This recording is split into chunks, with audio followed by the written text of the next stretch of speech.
Our first Remarkable Woman finalist takes us to Kendallville, where SuzAnne Handshoe is making a lasting impact on this small community.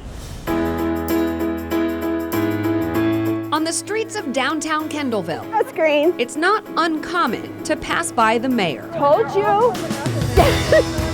There have been days when I've been driving through town and I will see her planting flowers along the side of the road just to make, eliminate a little blight and make it look nice. I mean, there's nothing she won't do for Kendallville.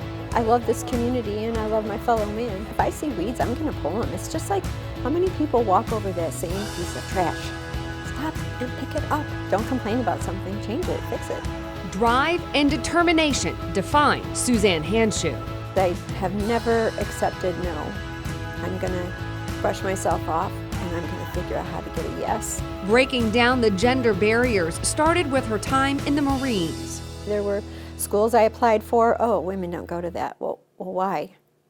And then they just look at you, well, I guess we've never had a woman go through. And I said, well, why can't I be the first? SuzAnne's 24.5 years in the Marine Corps took her overseas and across the country. I was stationed in Michigan working with reserves. You're also responsible for military funerals, so I did about 42 funerals while I was there. I went to Okinawa, and that's where I met my husband. And he is from Kendallville, yes. Then we went to Washington, D.C. I worked at Headquarters Marine Corps and the Pentagon. Very, very intense. We came here and then 4 months later I was called for Desert Storm. I came back and went back to my unit in Chicago, transferred to Fort Wayne, packed up and moved out to Grissom. And then I had less than a 48-hour notice to be called up for the Operation Iraqi Freedom. And I was Indiana and Ohio's casualty assistance officer, so I was the one knocking on the door and notifying families of their loved one. Really hard duty, but I treated each one of those as if it was my own child. SuzAnne retired from the military in 2003 and just 2 months later was elected Kendallville's mayor, adding a woman to the wall of men.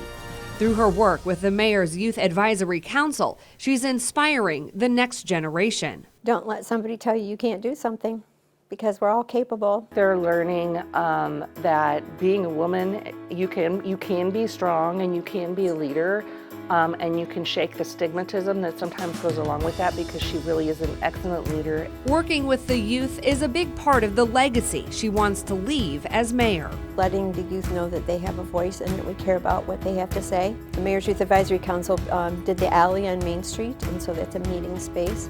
They designed it themselves, and we worked together on how you write a grant and how you present yourself, and we got like a $5,000 grant. Every day in the mayor's office, Let's see if we could get an audience with them, is a chance to make a difference. Since she's been the mayor for the last 20 years, the growth and the positive change in Kendallville is phenomenal. It really is phenomenal. But that chapter is coming to a close. for my health, because I don't know how to slow down, and they had hoped that I would by now. I need to. I said I know 2 speeds, fast and faster. 7 years ago, SuzAnne was diagnosed with multiple myeloma and incurable bone marrow cancer. I said in the very beginning I was not going to let cancer define me, and I haven't. I know there are days when she comes in and she's in physical pain, and she pushes through, and she does everything she needs to get her job done. It's really incredible. Or you could say, remarkable. I have to say I lean on my faith. I'm not doing this by myself. I know the Lord has a plan for all of us, and He just has work for me to do still. She's not a mayor that works 9 to 5. She attends every community event.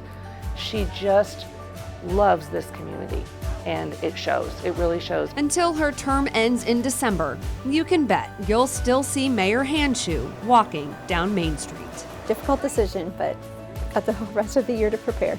Then she'll focus on her health, but she already has her next job lined up. 4 beautiful grandchildren. They range from age 3 to 11. That's a full-time job. And I think that's what keeps me fighting too. They don't know I'm sick. The only thing they know I can't do is cartwheels anymore. And I want to be around for my grandchildren. I'm going to do everything in my power to stay healthy. SuzAnne also plans to travel when she leaves the mayor's office, topping her list the Grand Canyon and Paris. Next week, we'll meet our next Remarkable Woman of Northeast Indiana finalist, and we'll announce the winner on March 29th live on our News at Noon. Alyssa Ivinson, Wayne 15 News.